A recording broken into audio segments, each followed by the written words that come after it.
Okay, welcome. We're doing part 2 of the Pythagorean theorem model. So last time we put together the frame, and it's been a few days.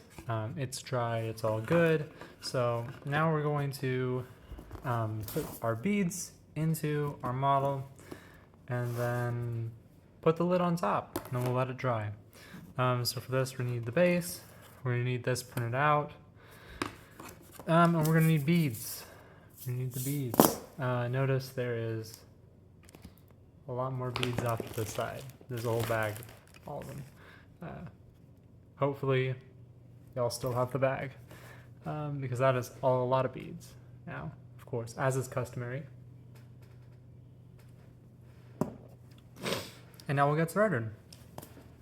So mainly what we want to do is we want to fill this up so that either the middle square gets filled or the two other squares also get filled. So first things first, we're just going to take off the backing to this. This is how it is printed, so we just gotta get this layer off ourselves. I like to use tweezers because I don't care to use my fingers, and just grab on the edge just a little bit.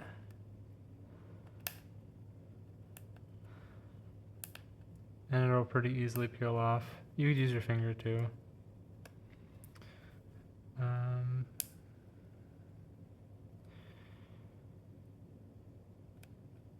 You just gotta grab it in the right spot. Usually takes me a second.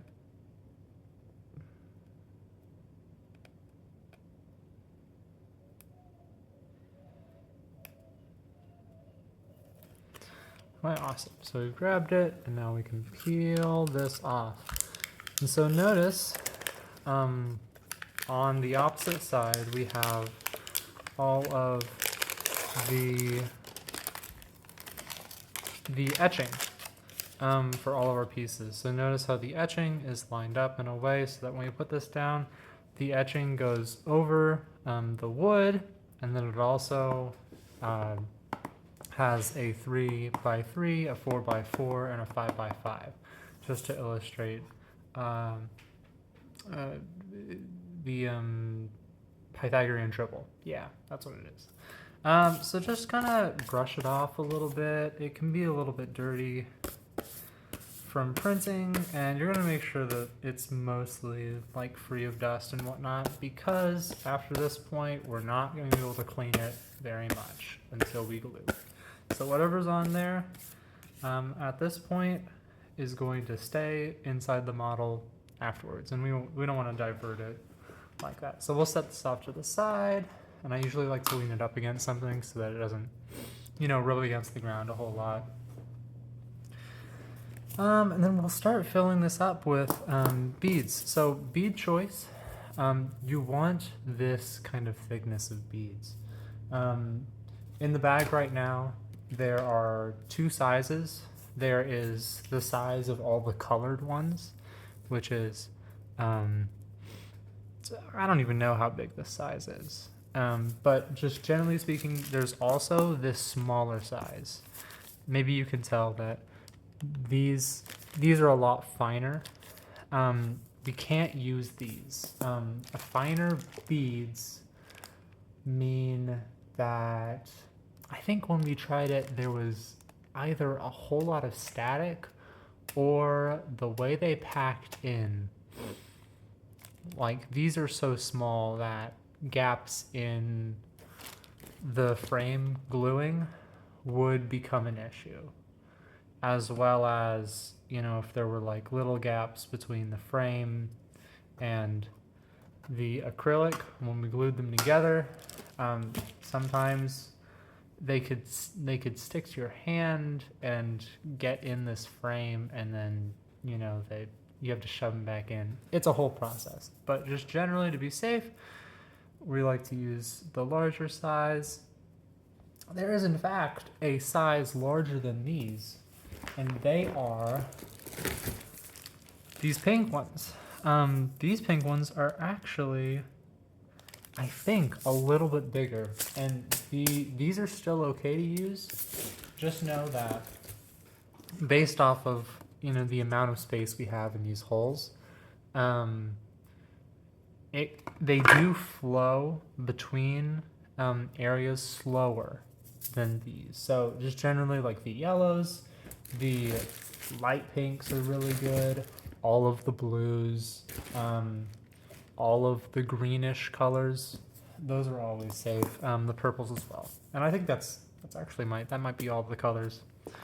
But that's, that's the middle size that we like to use. Okay, but then just blow it out on the inside, because this is our last chance to get dust out, and then just start pouring it in. I have found that we need 2 of these at least. Usually it is 2 and just a little bit. So the one that I just poured in was about 2/3 full, so I expect to use, all of this for sure. And you can kind of see as I lay it in on one side, the scale of how much we'll need. Whoops, I dropped a couple.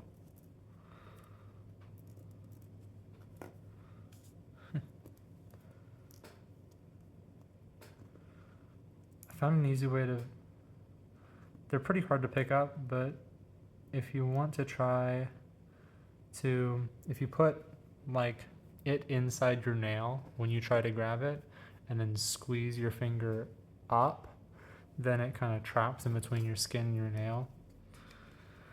It's a way that I've seen to get some back where they need to go.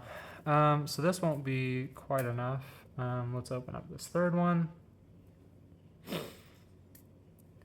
And just for ease, because I'll just put them in on this side so it's easier to gauge.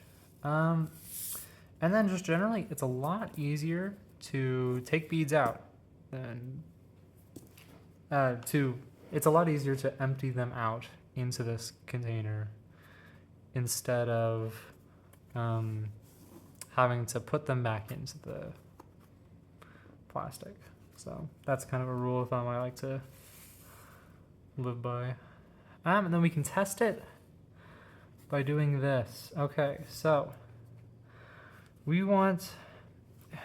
it's really tricky because there's so much variation in this. So what we want to do is kind of hold it down together so we can test if we have enough beads in our case. But here's the thing, depending on how tightly you hold this acrylic in, it can bend in and affect the amount of space inside our inside the cavity. I'm noticing something interesting with this, and it's that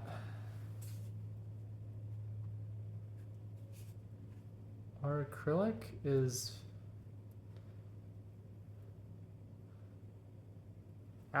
okay.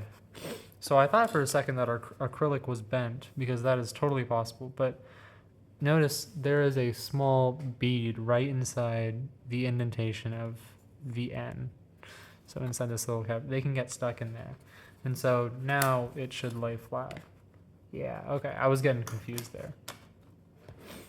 But yes, generally how you hold it will affect how much area there is. So we just want to simulate, the tension and the volume of the cavity that you will have after you glue these sides down. So really I just like to put pressure on these 4, and I like to hold it kind of like this, pushing against the back of my pointer fingers and on the thumbs, and then using the other fingers to stabilize behind it.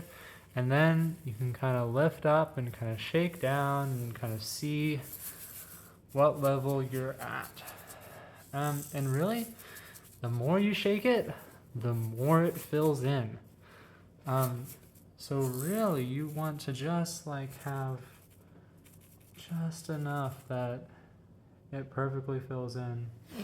And so it looks like after a little bit of shaking, I got it pretty much perfect, which is wonderful. But for this demonstration, it probably would have been better if I had missed a little bit. Let's see how it does the other way.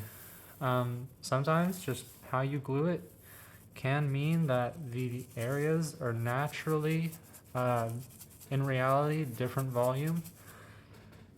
So sometimes you'll just have to balance between the two. Choose the middle amount of beads that approximate the volumes close enough for your needs. And with a little bit of shaking, it looks like I got it pretty much perfect. And I think generally that's kind of where I like to be with this. So this is actually pretty ideal. And so I'm noticing that there's a few beads down there that aren't moving. But I don't think that's a big issue. Never mind. Okay, so we got it perfect.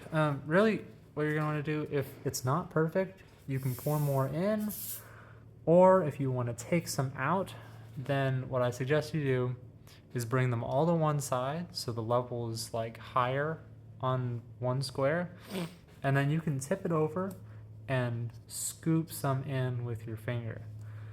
Alternatively, there's the cup method where you take a paper cup, you can grab some with your fingers, put it inside the cup, and then pour the cup into here. And what you're going to do is you're not going to want to pour like straight into it. You're going to want to lean it so it's just barely at like an angle, and then you just want to shake your hand so that, you know, the vibrations release them from their position, and then they can like fall into the cup pretty easily. That's another way. I don't have the cup with me right now because really all I ever do is just scoop some back into the tube if I ever need that. So now that we're perfect, we want to make sure that there's generally beads in all the sides so that the level isn't too high. And then we're going to use Loctite. We've tried a lot of glues in the past. Regular, so like the glue wall isn't really super strong. The wood glue isn't great because, I mean, we're doing wood to acrylic, not wood to wood. And then also the wood glue leaves markings that you can see through the acrylic. Also, if you use something like goop, it's pretty solid. So you will see like the dabs of glue as you go along this, and it can get kind of messy because a lot of the times it seeps over the edge, and you don't want the glue to seep over the edge into the container, because if you don't wait until it's completely dry, then you can get beads caught in the corners and they will stay like that forever.